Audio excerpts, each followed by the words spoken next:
Social media पे श्रेणी ए के कॉलम में प्रतिस्थापन वीडियो के प्रदर्शन के 30 दिवस पूर्ण होने के बाद 1 लाख व्यूज से अतिरिक्त प्रत्येक 1 लाख व्यूज पर 10,000 रुपये की अतिरिक्त राशि देय होगी।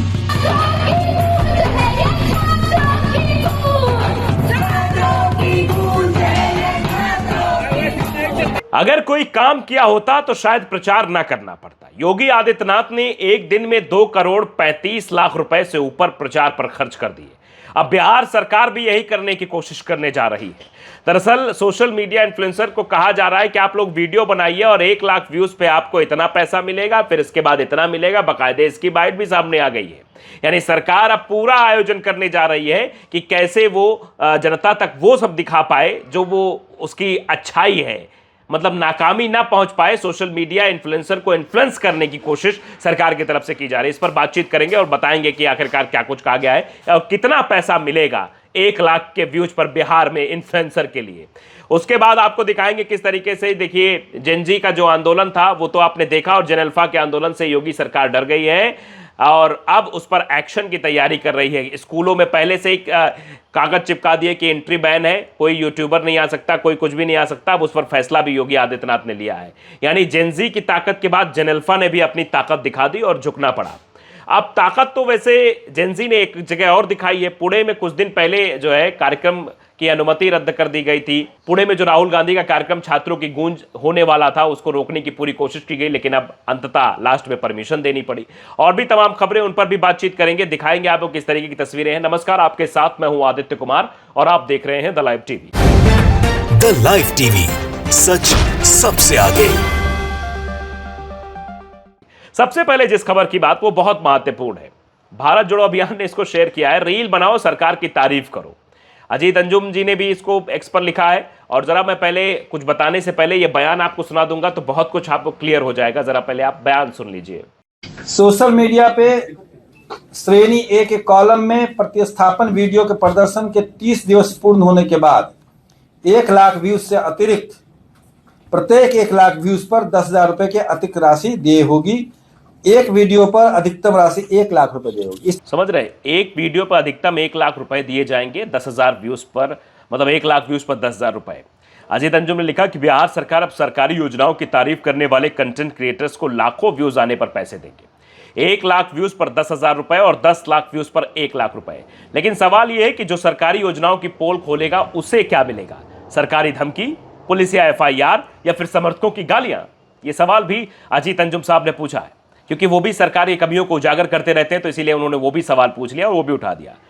भारत जोड़ो अभियान की तरफ से कहा गया 1 लाख व्यूज पर 10,000 रुपए का सरकारी ऑफर, लेकिन शर्त सिर्फ एक, वीडियो में बिहार सरकार का गुणगान होना चाहिए। एक रील पर अधिकतम 1 लाख तक मिल सकते हैं। जिस पैसे से अस्पताल, स्कूल और सड़कें बनानी चाहिए थी, अब उस पैसे का इस्तेमाल सोशल मीडिया पर सरकार की झूठी वाहवाही करने पर इस्तेमाल किया जाएगा। आप पूछते हैं ना कि आपके टैक्स का पैसा कहां खर्च होता है, तो जवाब देख लीजिए। बिहार गवर्नमेंट आपके टैक्स के पैसे कहां खर्च करना चाहती है? वैसे योगी आदित्यनाथ की सरकार तो खर्च ही कर रही है। 2 करोड़ 35 लाख रुपए पर डे रोजाना खर्च हो रहे हैं विज्ञापन पर। सोशल मीडिया इन्फ्लुएंसर पर विज्ञापनों पर खर्च किए जा रहे हैं। तो अंदाजा लगाइए कि आपके जेब का पैसा कहां खर्च हो रहा है। यह साफ तौर पर अंदाजा आप लगा सकते हैं। अब जेनजी के बाद जेनेल्फा की भी खबर आ गई है। जेनेल्फा ने भी आंदोलन किया है। देखिए, अब इस पर योगी सरकार सख्त हो गई है। देखिए, यूपी में जेनेल्फा के प्रदर्शन पर सख्त योगी सरकार। लापरवाही मिली तो तय होगी जिम्मेदारी। कैसी होगी स्कूल कॉलेजों की निगरानी? क्या है सरकार के निर्देश ताकि दोबारा सड़क पर ना उतरे छात्र? ज्यादा जानकारी के लिए संवाददाता आशीष श्रीवास्तव। मुख्यमंत्री कार्यालय करेगा सीधी निगरानी। क्यों? क्योंकि लगातार भाई तस्वीरें आ रही थी, जेनेल्फा की तस्वीरें आ रही थी, लखनऊ तक से तस्वीरें आई, हमीरपुर से तो सबसे बड़ी तस्वीर सामने आई जिसमें DM ऑफिस का घेराव कर लिया, महोबा से तस्वीर सामने निकल के आई, कौशाम्बी से तस्वीर निकलकर सामने आई, रायबरेली से, तमाम जगह से जेनेल्फा की जो तस्वीरें निकलकर सामने आई वो योगी आदित्यनाथ की सरकार को डरा रही थी।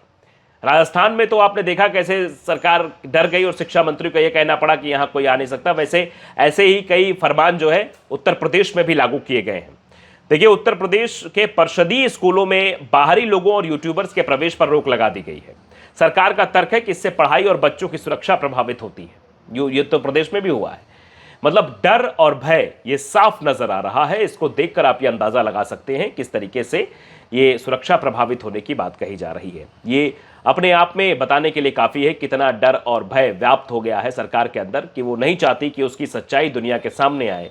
वो नहीं चाहती कि सीतापुर के जैसे एक वीडियो वायरल हुआ था, सीतापुर में मिड डे मील में जो पानी वाली सब्जी खिलाई जा रही थी बच्चों को, पौष्टिकता के नाम पर बहुत बड़ा मजाक चल रहा था।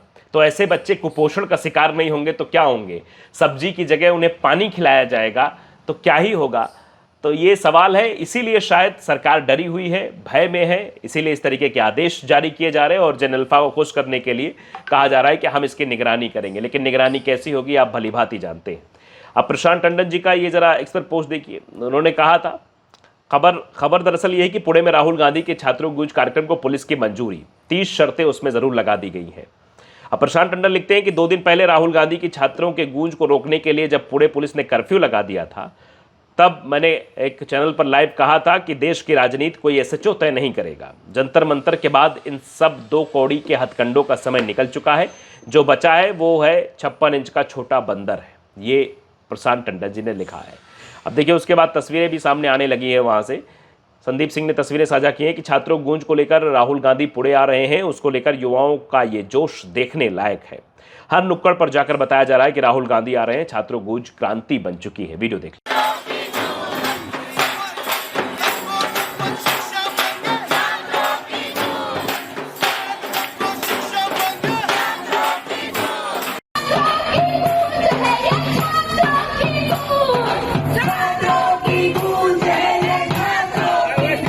वीडियो देखकर आप बहुत कुछ अंदाजा लगा सकते हैं। अब जरा चलिए न्यूज 24 की अगली खबर भी आपको दिखाते हैं। मौजूदा लोकसभा की संख्या 543 है और हम अगले 25 साल तक संख्या इतनी ही रखने के पक्ष में है। कांग्रेस वर्किंग कमेटी की बैठक को लेकर पार्टी के नेता कन्हैया कुमार ने इस पर यह बात कही है। हमने CWC बैठक में फैसला किया कि देश के करीब 800 शहरों में छात्रों गूंज कार्यक्रम होगा और नेता विपक्ष श्री राहुल गांधी कई शहरों के कार्यक्रमों में शामिल होंगे। तो आप समझ रहे हैं किस तरीके से लगातार जो है राहुल गांधी की छात्रों गूंज कार्यक्रम से टेंशन बढ़ी हुई है सरकार की। सरकार भय में है। आप जानते हैं कि क्या कुछ हो रहा है। वैसे ये खबर खूब वायरल हुई कि RSS पर प्रतिबंध की बात हो रही है। अमेरिका से ऐसी खबर आई है कि वहाँ पर भैया इस पर बैन लगाया जाएगा। लेकिन उससे पहले ज़रा ये खबर बता दें आपको, सूर्य समाचार ने जो शेयर किया है कि देश की सभी संस्थाओं पर RSS का कब्जा हो चुका है। यूनिवर्सिटी में वाइस चांसलर कौन बनेगा RSS तय करता है। चुनाव आयोग से लेकर बड़ी जांच एजेंसियों के बड़े अधिकारियों तक की नियुक्ति RSS के इशारे पर हो रही है। मंदिर ट्रस्ट का अध्यक्ष कौन बनेगा RSS तय करता है। इस समय देश में सब कुछ RSS तय कर रहा है। देश को RSS की मानसिकता से बचाने की सख्त ज़रूरत है, ये बात कही जा रही है। अब इस पर अशोक कुमार पांडे का ये खबर भी आपको देखनी चाहिए। अमेरिका में RSS प्रमुख मोहन भागवत पर लगेगा प्रतिबंध। ये प्रतिबंध क्यों लगेगा, अब जरा इसको आप समझ लीजिए। कौन लगाएगा ये भी समझ लीजिए। दरअसल USCIRF यानी अमेरिकी सरकार ने से RSS प्रमुख भागवत के कार्यक्रम पर प्रतिबंध लगाने की अपील की गई है। आप जानते हैं 2002 के गुजरात दंगे के बाद गुजरात तत्कालीन मुख्यमंत्री नरेंद्र मोदी को मार्च 2005 में अमेरिका ने राजनयिक वीजा देने से इनकार कर दिया था। इतना ही नहीं, 2002 के गुजरात दंगों के दौरान धार्मिक स्वतंत्रता के गंभीर उल्लंघन से जुड़े प्रावधानों के तहत उनको पहले से मौजूद पर्यटक व्यवसायी वीजा भी रद्द कर दिया गया था। हालांकि ये बात अलग है कि 2014 में नरेंद्र मोदी देश के प्रधानमंत्री बन गए, उसके बाद तो सब कुछ हो गया। लेकिन अब इतिहास स्वयं को दोहराता। अब राष्ट्रीय स्वयंसेवक संघ RSS के प्रमुख मोहन भागवत के अमेरिका में होने वाले कार्यक्रम पर प्रतिबंध लगाने की अपील की गई है। अमेरिकी अंतर्राष्ट्रीय धार्मिक स्वतंत्रता आयोग यानी कि USCIRF ने अमेरिकी सरकार से RSS प्रमुख मोहन भागवत के कार्यक्रम पर प्रतिबंध लगाने की अपील की है। बता दें कि USCIRF का बयान ऐसे समय आया है जब RSS प्रमुख मोहन भागवत 25 अगस्त से अमेरिका, कनाडा और ब्रिटेन की यात्रा पर जाने वाले हैं। तो समझ सकते हैं ये आखिरकार क्यों हो रहा है। अब जरा ये खबर भी दिखाता हूं आपको। वसीम अहमद ने लिखी, मैं एक हिंदू होकर मुसलमान से शादी करने जा रही हूं। इंस्टा इन्फ्लुएंसर विशाखा प्रजापति का ये व्लॉग सोशल मीडिया पर तबाही मचाने का काम कर रहा है। देश के हालात ऐसे ही चिंताजनक है। ऐसे हालात में इस तरीके का व्लॉग बनाना मेरे अनुसार उचित नहीं है। अगर आप शादी ही कर रही हैं किसी अन्य धर्म में तो सोशल मीडिया पर जानकारी साझा करना बिल्कुल अनुचित है। आपका जीवन आपकी चॉइस है, लेकिन मुद्दा सोशल मीडिया पर फ्लैश करना या क्लैश का कारण भी बन सकता है। हो सकता है व्यूज़ और ज़्यादा पॉपुलैरिटी के ऐसे कंटेंट बनाए गए हैं, लेकिन कमेंट सेक्शन में सिर्फ नफरत ही मुझे नज़र आया। आप लोगों को क्या लगता है ऐसे कंटेंट से नफरत में और बढ़ावा मिलेगा या नहीं, ये भी आप ज़रा तय करिए। आपकी इस पर क्या राय हमें ज़रूर बताइए।